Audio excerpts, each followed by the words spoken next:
의 46번째 시간으로 베냐민의 패배에서 얻는 교훈이라는 제목으로 하나님 말씀을 전하겠습니다.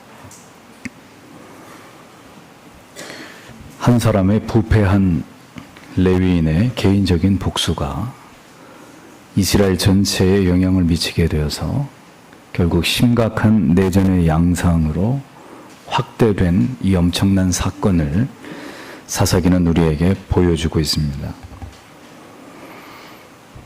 하나님을 버린 백성들과 시대 속에서 어떤 일이든 그것이 큰 일이든지 작은 일이든지 그 일은 모두를 멸망케 하는 재앙과 같은 일이 될 수 있다는 것을 성경은 우리에게 경고해 주고 있습니다. 하나님을 의지할 때는 아무리 큰 문제도 하나님께서 함께 하심으로 기적처럼 그 문제가 해결되고 하나님의 도우심으로 피할 길을 얻을 수 있지만 하나님을 버리고 진리를 떠날 때 우리는 결국 올바른 분별력을 잃어버리고 그리고 결정적인 실수와 잘못된 판단으로 모든 것을 다 그르치고야만 하는 결과를 낳을 수밖에 없음을 우리는 사사기의 말씀을 통해서 깨달을 수 있습니다. 하나님을 경외하지 않는 자가 받는 가장 큰 벌은 자기의 소견에 옳은 대로, 자기가 보기에 좋은 대로, 자신의 판단하기에 옳다고 여긴 대로 모든 일을 행하고 결정을 하고 사람을 만나지만 그 모든 것이 곧 스스로 자초한 재앙이 된다는 사실입니다. 하나님의 징계는 달리 임하는 것이 아니고 결국 하나님의 뜻을 따르지 않고 하나님의 법을 어김으로 인한 그 모든 결과를 그가 스스로 달게 받게 하시는 것을 통해서 하나님의 징계는 시행되는 것입니다. 그 결과 누구도 원망하거나 핑계할 수 없도록 철저하게 자신의 선택과 결정에 대해서 그 스스로가 상당한 보응을 받도록 하시는 것이 바로 하나님께서 인생을 벌하시는 방법이십니다. 자업자득이란 말이죠. 그래서 우리의 인생의 모든 것은 결국 하나님과의 관계 속에서 결정이 난다는 진리를 여러분들이 올바르게 이해하실 필요가 있습니다. 하나님을 얼마나 경외하느냐에 따라서 그 말씀을 따라서 우리가 얼마나 순종하느냐의 여부에 따라서 우리의 인생의 중요한 일들이 모두 결정되는 것이라는 것을 기억하셔야 합니다. 이스라엘의 가나안 정착은 총체적인 실패였습니다. 그 이유는 바로 이스라엘의 하나님과 하나님을 버린 이스라엘의 죄 때문이었습니다. 하나님을 불신하고 불순종하면서 결국 가나안 원주민과 가나안의 우상을 받아들이는 것이 모든 재앙의 화근이 되었습니다. 끊어내야 할 자들을 끊어내지 못함으로 결국은 그들과 동화되어서 하나님을 버리는 자리에까지 내려가게 된 이스라엘은 결국 그 혹독한 대가를 치르고 있는 모습을 우리에게 보여주고 있습니다. 하나님께서 간섭하지 않을 때 죄인들은 결국 자멸의 길을 가게 되어 있는 것입니다. 이스라엘 총회는 한 사람의 레위인의 선동에 의해서 움직여졌습니다. 모두가 나설 일이 아닌데도 모든 이스라엘 지파들이 어리석게 이 문제에 개입이 되어서 모두가 비극을 맛보게 되었습니다. 그들은 이것이 바로 하나님의 징계라는 사실을 너무 늦게 깨닫게 되었습니다.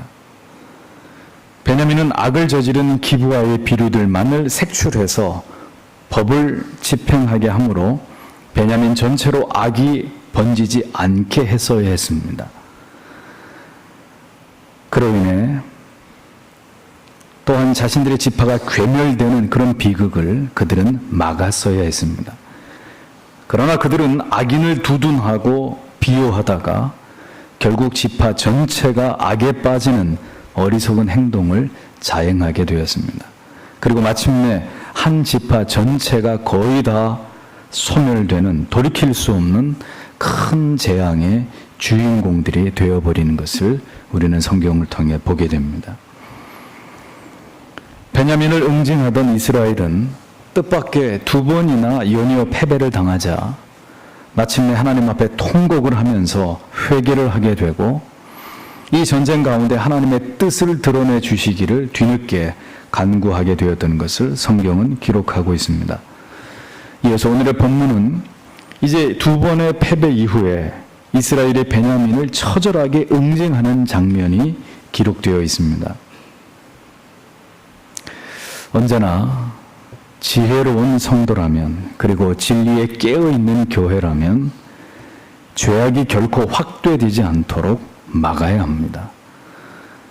벼룩 한 마리 잡자고 초가 삼간을 다 태우는 이런 어리석은 일은 악이 횡행하고 진리에 대해서 무지함 가운데 일어나는 일들이라는 것을 기억하셔야 합니다. 지혜롭고 올바르게 분별하지 못하면 언제나 일을 확대하게 되고 더욱 어렵게 그 일을 만드는 결과를 가져오기 마련인 것이죠. 이스라엘은 베냐민과의 첫 전투에서 22,000명이 전사를 하게 되고, 두 번째 전투에서는 18,000명이 전사를 하게 됩니다.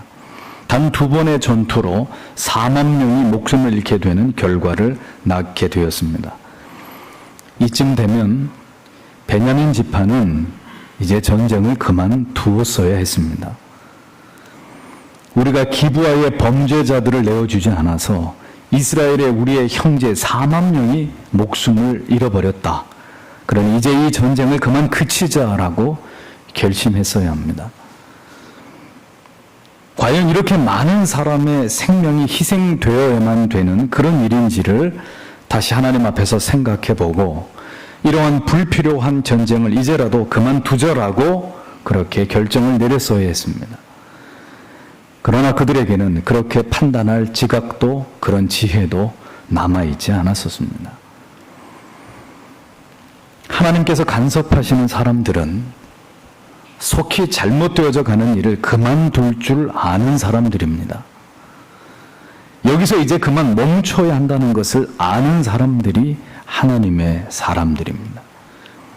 반대로 하나님께서 버린 사람들의 특징은 결코 어리석고 미련한 그들의 죄악을 결코 멈추지 않는다는 것입니다.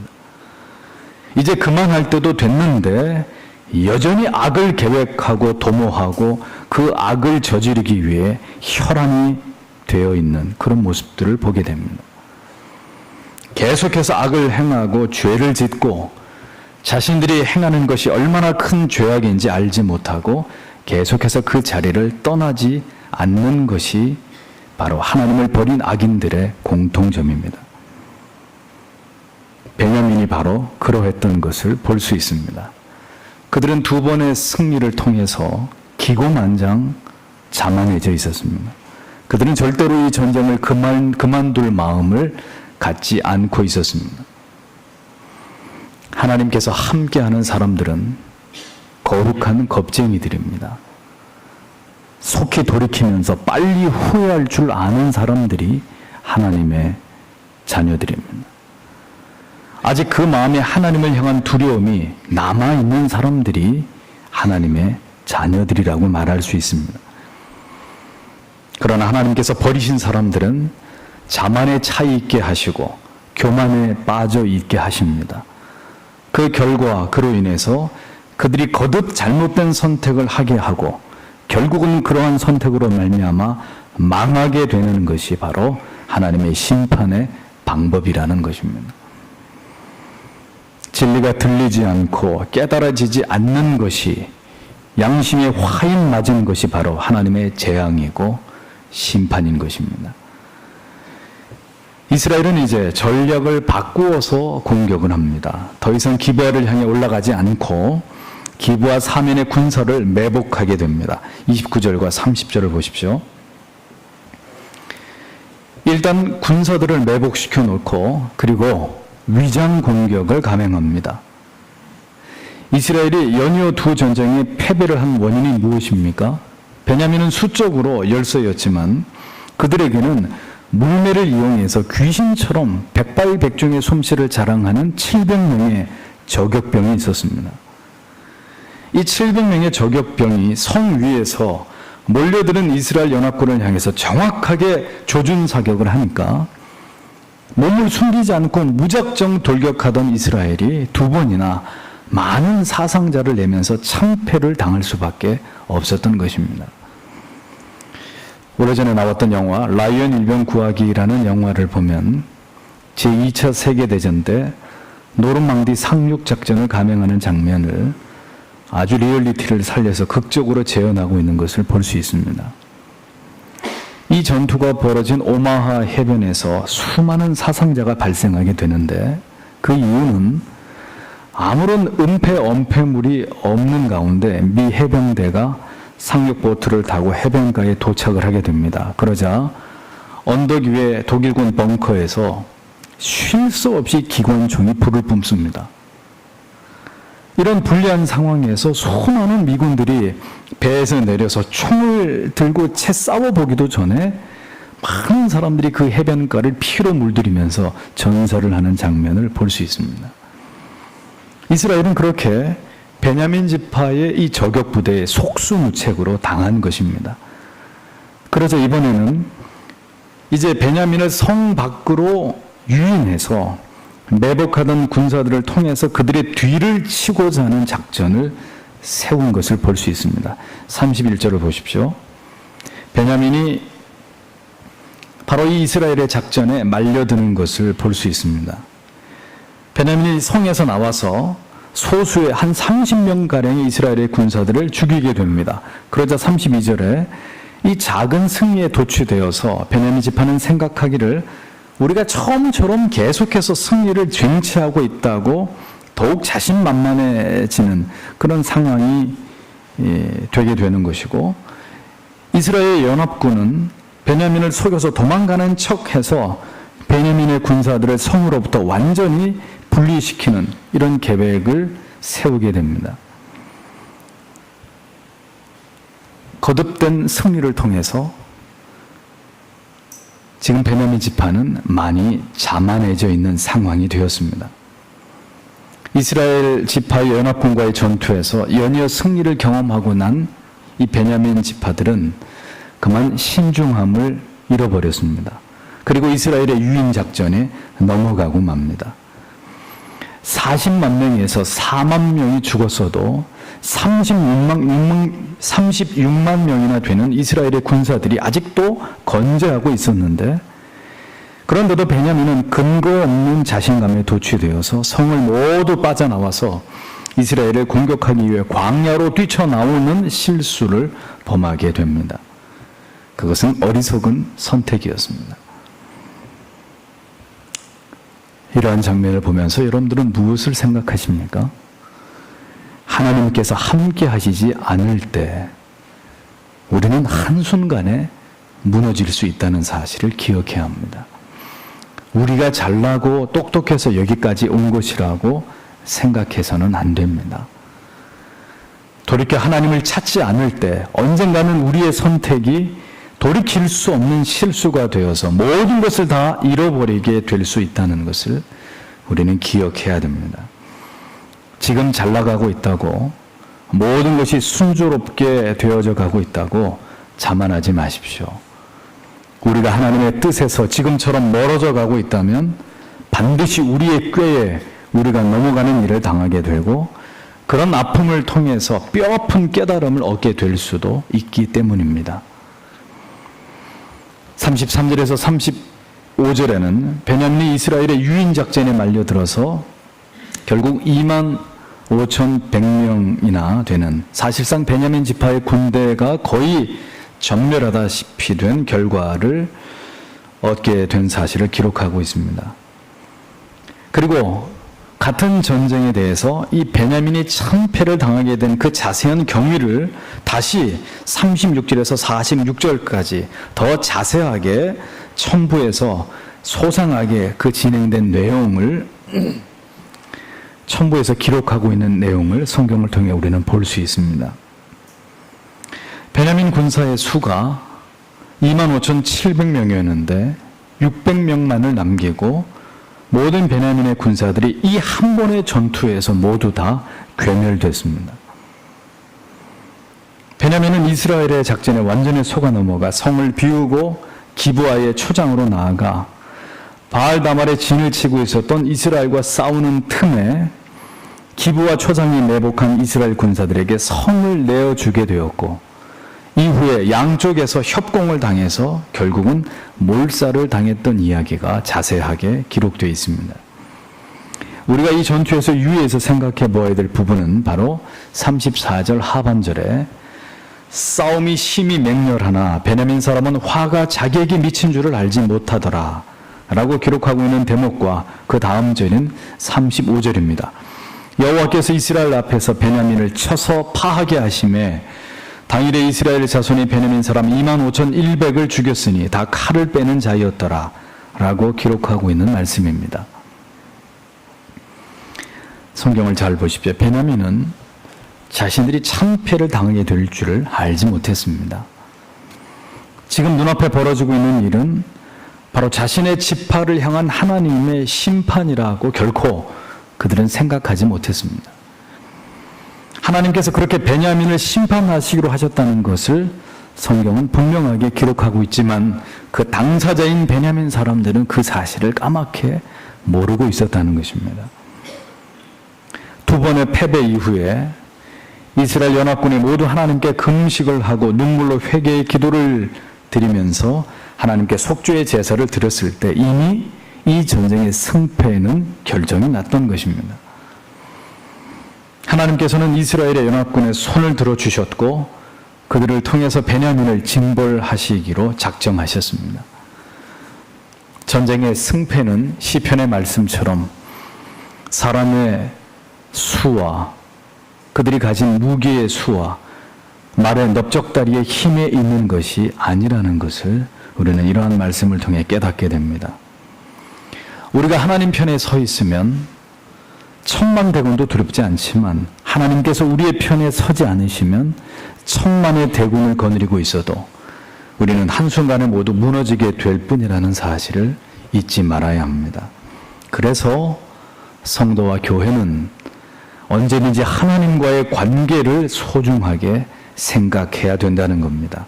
우리가 하나님의 법을 지키고 우리의 선한 양심을 지키면서 하나님을 믿는 자녀로서 부끄러움 없는 삶을 살아가고 있는지를 우리는 언제나 가장 먼저 생각하는 자들이 되어야 하는 것입니다. 만약 하나님과의 관계가 무너지고 진리에서 이탈하고 있는데 그런데도 불구하고 우리의 미래에 대해서 우리가 복을 구하고 있다면 그것은 하나님을 섬기고 있는 것이 아니라 우리는 모두 미신을 믿고 있는 것에 지나지 않는 것이라는 것을 우리는 잘 생각해야 될 필요가 있다는 것입니다. 우리의 자녀들이 하나님을 경외하지 않고 하나님의 법을 떠나서 하나님과의 바른 신앙의 관계를 맺어가고 있지 않는데 저들의 성공과 출세와 형통이 무슨 의미가 있겠습니까? 모든 것은 하나님과 우리가 어떤 관계에 놓여 있는가에 따라서 결정된다는 사실을 우리의 마음에 깊이 새겨 놓아야 될 것입니다. 하나님께서 우리에게 떠나셨음에도 불구하고 그 사실을 깨닫지 못하고 있는 것이 가장 큰 불행이고 고통인 것입니다.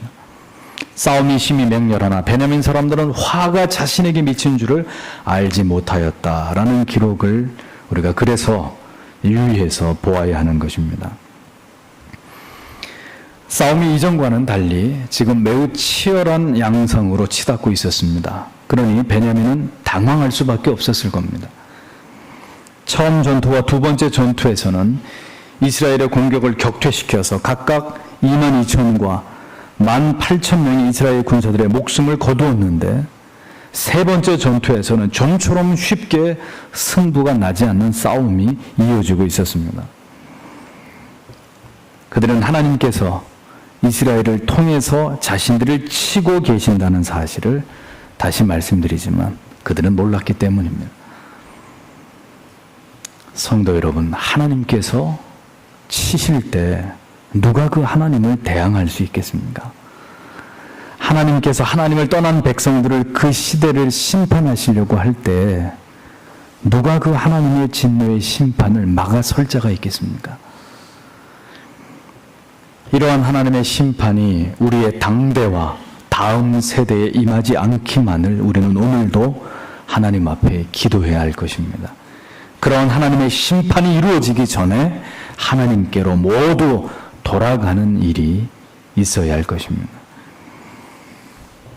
36절에서 46절까지 이어지는 이 전황을 다시 자세히 보십시오. 비로소 이제 전쟁에서 베냐민이 패배하였다는 것을 깨닫게 되지만 이제 모든 때는 이미 늦은 상황이 되고 말게 됩니다. 이스라엘은 베냐민을 기브온 초장으로 유인하기 위해 공격을 하는 척하다가 뒤로 후퇴하게 됩니다. 그러자 이번 전쟁에서도 승리를 하게 될 것이라고 생각했던 베냐민의 주력 부대가 성을 비우고 후퇴하는 이스라엘을 추격해서 30여 명 정도를 죽이는 성과를 올립니다. 그런데 바로 그때 그 틈을 노려서 기브아에 매복하고 있던 이스라엘은 텅 비어있는 기브아의 성을 치게 됩니다. 그리고 미리 이스라엘의 본대와 약속한 대로 성읍에 불을 질러서 연기를 피우게 해서 기브아의 성이 함락됐다는 사실을 알립니다. 그러자 이제 퇴각하던 척했던 이스라엘이 다시 베냐민을 향해서 한꺼번에 뒤를 돌아 공격을 감행하게 되고 베냐민은 순식간에 앞뒤에 이스라엘의 연합군에 포위를 당하는 그러한 상황에 직면하게 되죠. 당황한 베냐민이 광야로 뿔뿔이 흩어질 때 36만이나 되는 이스라엘의 군사들은 모두 그들을 추격해서 그들을 죽였다고 성경은 자세하게 설명하고 있습니다. 기브아 앞 동편에서 18,000명, 림몬 바위에 이르는 큰 길에서 5,000명. 림몬 바위의 지형은 주변에 바위가 굉장히 많고 그리고 굉장히 큰 동굴들이 그 지역에 많이 있어서 베냐민 사람들이 숨기에 아주 적합한 그런 좋은 지역이었습니다. 따라서 그곳으로 도망을 치다가 역시 5,000명이나 죽임을 당했다고 성경이 기록하고 있는 거죠. 또 기돔이라는 곳에서 2,000명 이렇게 죽임을 당하게 되어서 뿔뿔이 흩어져 도망가는 베냐민 군대들을 모두 추격해서 결국은 25,100명의 군사들이 모두 다 죽임을 당하는 그런 일이 일어나게 되었다고 성경은 기록하고 있습니다. 끝까지 살아남아서 림몬 바위까지 도달한 사람은 600명에 지나지 않았습니다. 그러니 베냐민 지파가 거의 다 죽임을 당하는 비극이 철회된 것을 성경은 우리에게 보여주고 있는 것입니다. 41절에 베냐민이 화가 자기에게 미친 것을 보고 심히 놀라게 되었을 때는 이미 모든 것이 돌이킬 수 없는 그런 사태에 이르게 된 순간이었다는 것을 우리는 기억해야 합니다. 무엇인가 잘못되어 간다는 사실을 깨닫게 되는 때는 그때가 너무 늦지 않게 되어야 합니다. 하나님과 멀어질 대로 멀어지고 하나님의 인내하심이 그 한계에 이르지 않도록 아직 기회가 있고 돌이킬 수 있는 여유가 있을 때 하나님의 백성들은 돌이켜야 합니다. 모든 것이 너무 늦어서 돌이켜도 소용이 없을 때가 오게 되면 모든 것이 끝이 나고 마는 거예요.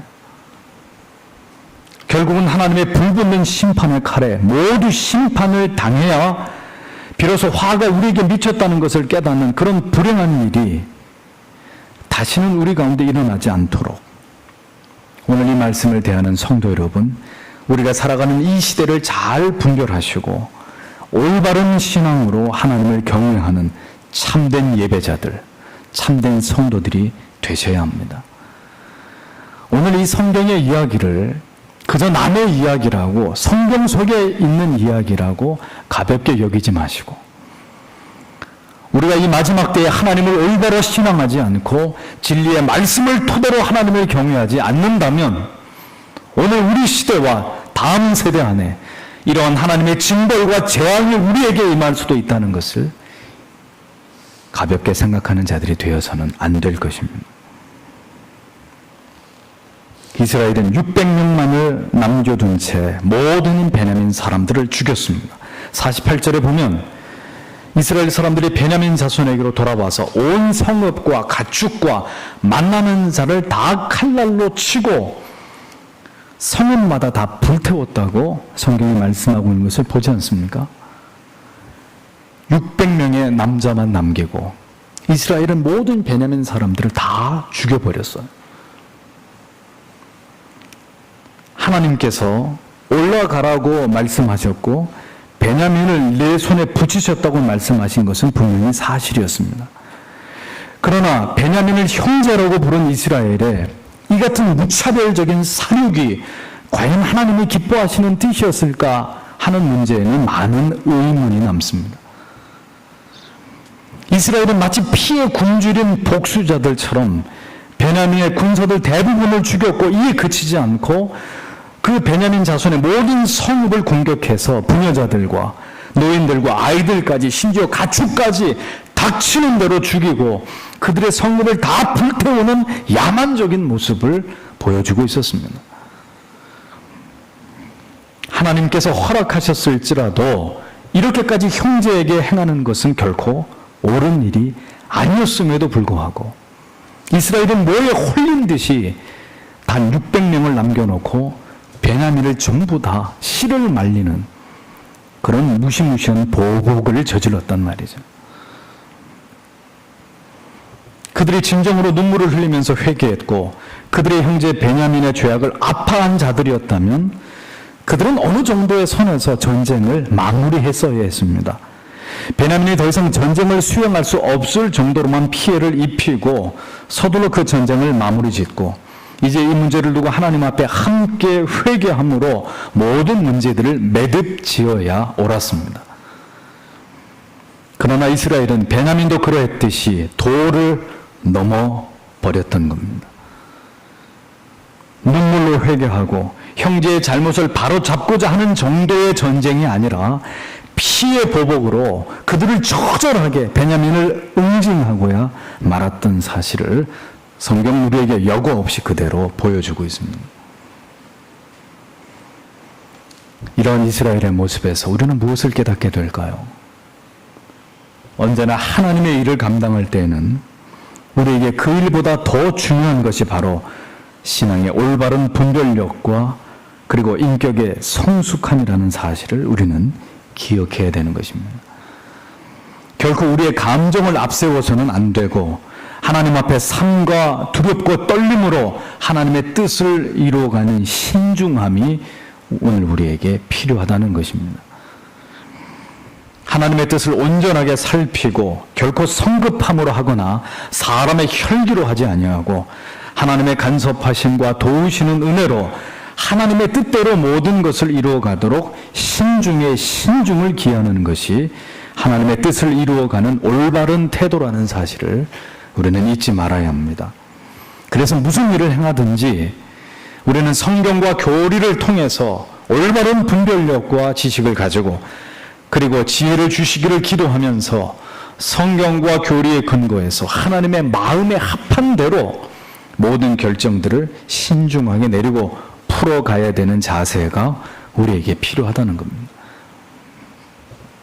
사람의 감정과 그리고 지혜롭지 못한 생각으로 사실에 근거하고 객관적인 자료에 근거하지 않은 자기만의 주장과 고집과 주관으로 그렇게 교회를 섬기거나 하나님의 일을 고집하거나 주장하다가는 반드시 예기치 못한 뜻밖의 결과로 인해서 고통을 당하는 일들을 우리가 얼마든지 겪을 수 있다는 사실을 기억하셔야 합니다. 가라는 말씀만 듣고 서라는 말씀을 제대로 듣지 못하면 이러한 결과를 낳을 수밖에 없는 것입니다. 하라는 말보다는 하지 말라는 말이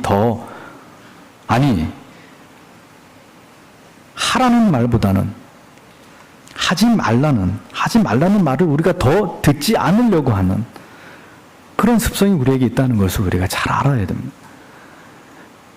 하지 말라는 말이나 이제 그만 서라는 말이나 이제 그만 내려놓고 포기하라는 말은 우리 안에서 깨끗이 무시되기 십상입니다. 우리는 계속 가고 싶고 계속 해오던 것을 그대로 하고 싶고 지금 누리는 것을 계속 누리고 싶은 마음이 언제나 우리 안에 더 크다는 것을 우리는 잊지 말아야 합니다. 하나님은 이제 그만했으면 좋겠는데 우리는 끝까지 가보겠다고 주장할 때가, 고집할 때가 너무 많이 있습니다. 그리고 그 일은 항상 그렇지만 비극적인 결과로, 후회할 일로 결론되어지는 일들을 우리가 많이 보지 않습니다. 하나님의 사람과 교회는 하라는 말보다는 하지 말라는 말을, 이제 그만이라는 음성을 더 또렷하고 분명하게 들을 수 있어야 합니다. 이런 하나님의 음성은 정말 귀를 기울이고 우리의 욕심을 모두 내려놓고 사람의 혈기와 무지한 생각들을 다 부정하지 않고는 쉽게 들을 수 있는 음성이 결코 아닙니다. 결국은 계속 가다가 후회할 결말을 만들고야 마는 것이 바로 우리들 아닙니까? 결정의 시기를 놓쳐버려서 결국은 더 큰 어려움 앞에 서게 되는 어리석음을 우리는 자초하지 말아야 합니다. 하나님께서 이제 그만이라고 말씀하실 때 더 나아가지 말고, 더 진행하지 말고 그 자리에서 멈추었어야 했습니다. 분노의 칼에 단지 600명만이 살아남고 한 지파 모두가 다 죽임을 당했다는 것은 이스라엘이 그 하나님의 뜻을 이루는 일에 있어서 신중하지 못했다는 것이고, 계속해서 하나님의 뜻을 물으면서 그 일을 하나님 앞에 삶과 주의함으로 행하지 않았다는 것을 보여주는 것입니다.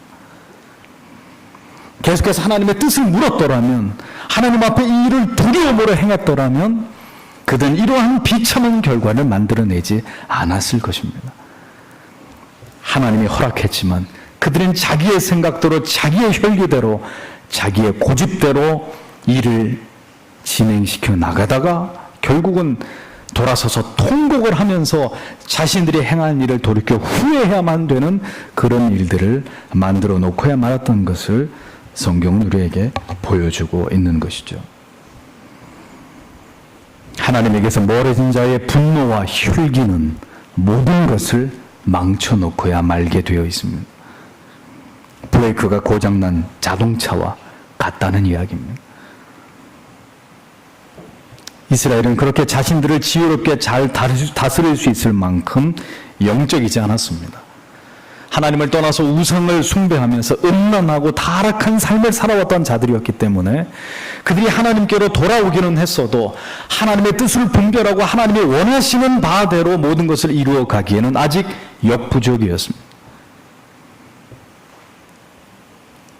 종교적인 지도자들은 모두 부패했고 그들을 통제할 수 있는 힘은 어디에서도 찾아볼 수 없었습니다. 한 사람의 레위인의 말에도 쉽게 선동될 만큼 이스라엘은 영적으로 무지했고 어리석었고 전혀 하나님의 뜻을 이해하거나 깨달아 신중하고 주도 면밀하게 하나님의 뜻을 실행할 수 있는 어떤 준비도 되어 있지 않았던 자들이 바로 이스라엘이었습니다. 하나님께서 그들의 죄와 잘못을 깨닫게는 하셨어도, 그래서 하나님의 뜻에 복종하기는 만드셨어도 그들은 하나님의 뜻에 대해서는 아직 민감한 자들이 아니었다는 겁니다.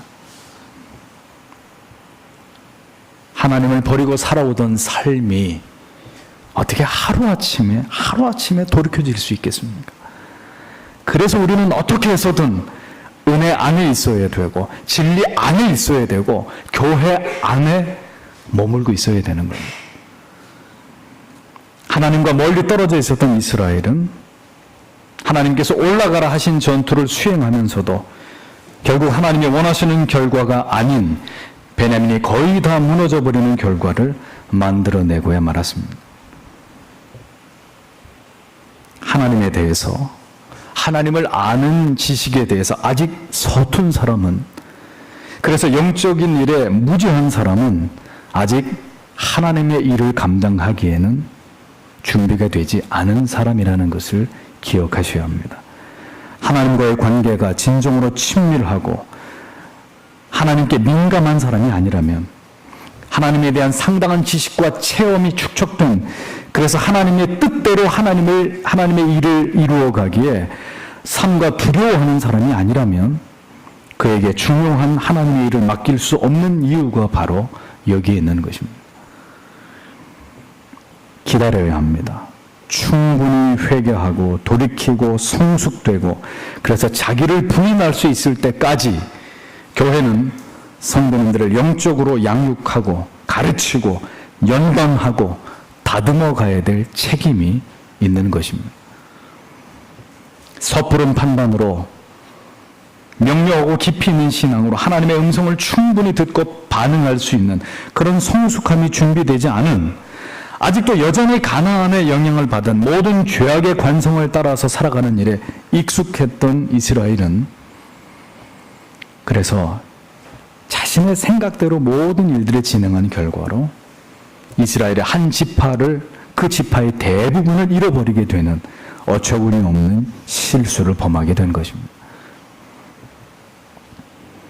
오랜 시간 죄 가운데서 하나님을 멀리하고 살아왔던 시간이 긴 사람일수록에 더 충분하게 그에게 찌들어 있는 세상의 방식, 사람의 생각, 인본주의적이고 기복주의적인 모든 그 죄악의 독이 빠져나갈 충분한 시간이 필요합니다. 영혼의 숙성의 시간이 우리 모두에게 필요하다는 겁니다. 은혜 받았다고 해서, 회개했다고 해서 당장에 어떤 책임을 맡기고 중요한 일을 맡길 수는 없는 일입니다. 더 오랜 시간 동안 하나님의 말씀을 배우고 하나님이 누구인지를 경험하고 하나님께서 과연 무엇을 기뻐하시고 무엇을 미워하시는지를 깨닫고 교회는 어떻게 하나님의 뜻과 나라를 섬겨 나아가야 하는 것이며 직분은 어떤 자세와 정신과 마음으로 감당하는 것이 올바른 것인지 그 모든 것을 하나씩 배워 나아가는 일이 필요하다는 겁니다. 그래서 나를 지배하고 있던 모든 세속적인 생각들, 인본주의적인 생각들, 무신론적이고 어떤 진화론적인 관점들, 비성경적인 이성주의적 관점들, 어떤 신비주의와 기복주의에 찌든 마음들, 이러한 모든 잘못된 지식과 체험들이 하나씩 하나님의 말씀 앞에 깎아지고 다듬어지고 깨트려지는 시간이 우리에게는 필요하다는 겁니다. 올라가라고 말씀하셨지만 하나님께서는 그 이후에도 지속적으로 하나님의 뜻을 물으면서 삶과 두려운 마음과 주의함으로 하나님의 뜻을 살피는 신중함과 주의 깊음을 이스라엘에게 기대하셨습니다. 그러나 이스라엘은 그 이후로 다시는 하나님께 묻지 않았고 모든 일들을 분노를 가지고 복수심을 가지고 혈기를 따라서 진행했을 뿐입니다. 모든 것은 하나님께 물으면서 신중에 신중을 기하여서 더도 말고 덜도 말고 정확하게 하나님의 뜻을 이루어 드릴 수 있는 그런 겸손한 종들, 순종하는 종들이 되셔야 합니다. 성경의 베드로를 보십시오. 무리들이 예수를 잡으러 왔을 때 대제사장의 종인 말구의 귀를 칼로 쳐서 잘라버리지 않습니까? 그때 주님께서 뭐라고 말씀하십니까? 잘했구나 베드로야 라고 하시지 않았습니다. 검을 집에 꽂으라. 칼로 일어선 자는 칼로 망하게 된다 라고 이 혈기방자한 다혈질의 베드로를 책망하십니다. 누가복음 9장에 보면 예수께서 예루살렘으로 가시기 위해서 사마리아를 지나가려고 하실 때 사마리아 사람들이 이곳으로 들어오지 못하도록 예수와 제자들을 들어오지 못하게 제재를 가합니다. 그러자 우르의 아들이라는 별명을 가진 야고보와 요한의 형제가 예수께 뭐하라고 얘기합니까? 주여, 우리가 불을 하늘로부터 명해서 저들을 다 태워버릴까요? 저들을 다 태워버리게 할까요? 이렇게 예수님께 분노에 차가지고 이렇게 예수님께 질문을 던집니다. 예수님께서 돌아보시고 이 두 형제를 심히 꾸짖으시는 장면이 성경에 나오죠. 하나님의 일은 이렇게 인간의 혈기와 자기의 고집과 주장으로 하는 것이 아니라는 사실을 우리는 기억해야 될 필요가 있습니다. 하나님의 뜻을 따라서 한치의 오차도 없이 신중하게 해야 될 일이 바로 주의 일입니다. 하나님께서는 성막을 지을 때도 심지어 성막에 사용하는 물건을 제작하는 방법까지 자세하게 설명하고 계신 것을 볼 수 있습니다. 모든 것을 규격과 제도에 따라서 엄격하게 정해 놓으시고 그대로 그것을 준수하도록 하신 것을 우리는 성경을 통해 발견할 수 있습니다. 특별히 성막 안에서 사용하는 거룩한 도구들을 반드시 망치를 이용해서 수천 번, 수만 번 일일이 손으로 두드려 가지고 그것을 만들어야 된다는 그러한 어떤 제작 방법까지도 하나님이 설명하고 계신 것을 보여줍니다.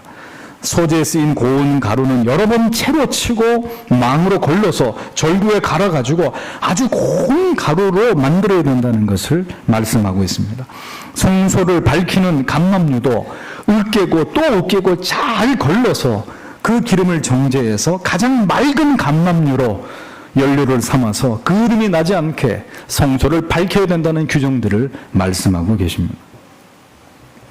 하나님의 일을 감당하는 사람들은, 하나님이 맡기신 주의 교회를 섬기는 사람들은 이렇게 영혼의 회심과 어떤 회개와 거듭남과 성화를 도모하는 이런 모든 일들은 이렇게 신중하고 매우 조심스럽게 하나님이 원하시는 방법을 따라서 감당해야 할 일들입니다.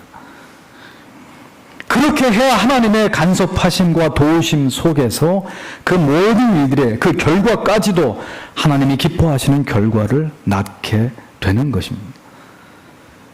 온갖 사람의 방법과 생각대로 다급하게 일을 처리해 놓고 그것이 하나님의 뜻이고 하나님의 영광이 된다고 고집하는 것은 그것은 결코 옳은 일이 아닙니다. 그 일은 이미 그르친 일이고 하나님의 뜻과는 무관한 일이 되어진 일이라는 것을 알아야 하는 것입니다. 처음부터 잘못된 일이었어요. 첩지를 하는 레위인, 그가 기브아의 비류들에게 당한 일에 대한 개인적 복수가 이스라엘 전체로 확대된 일부터 잘못된 일이었고, 베냐민은 범죄자 인도를 거부한 일부터 그들은 잘못된 일이었고, 그 문제를 법으로 다스리지 않고 전쟁으로까지 확대시킨 이 모든 일들이 하나님의 뜻을 묻지 않은, 하나님을 버린 인간들의 모든 어리석은 생각과 잘못이었던 것입니다. 그러나 문제는 누구도 이것이 잘못됐다고 말하는 사람이 단 한 사람도 없었다는 것입니다. 이것이 잘못된 일이라고 깨닫는 자가 이 엄청난 일이 진행되는 가운데 단 한 사람도 없었다는 것이 이 모든 재앙과 비극의 원인이었다는 것을 여러분들은 기억하셔야 합니다.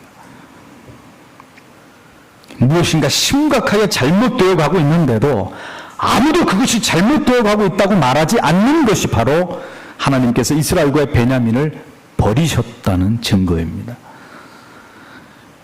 왕이 없을 때 이스라엘에서 벌어진 이 끔찍한 역사의 교훈을 잊어버리지 마십시오. 성경을 버릴 때, 이러한 진리의 교훈을 경시할 때, 멸시할 때, 바른 교리의 깨달음을 우리가 가볍게 여길 때,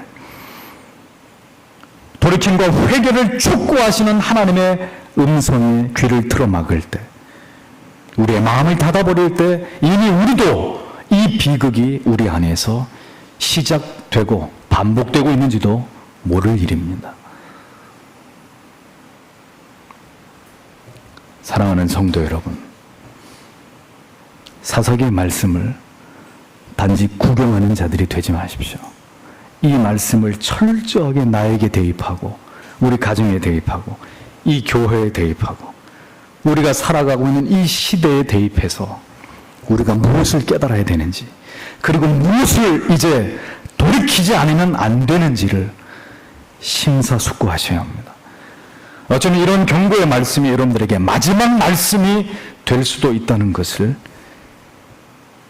오늘 여러분들은 여러분들의 마음에 깊이 새기셔야 합니다. 하나님을 시험하지 마십시오.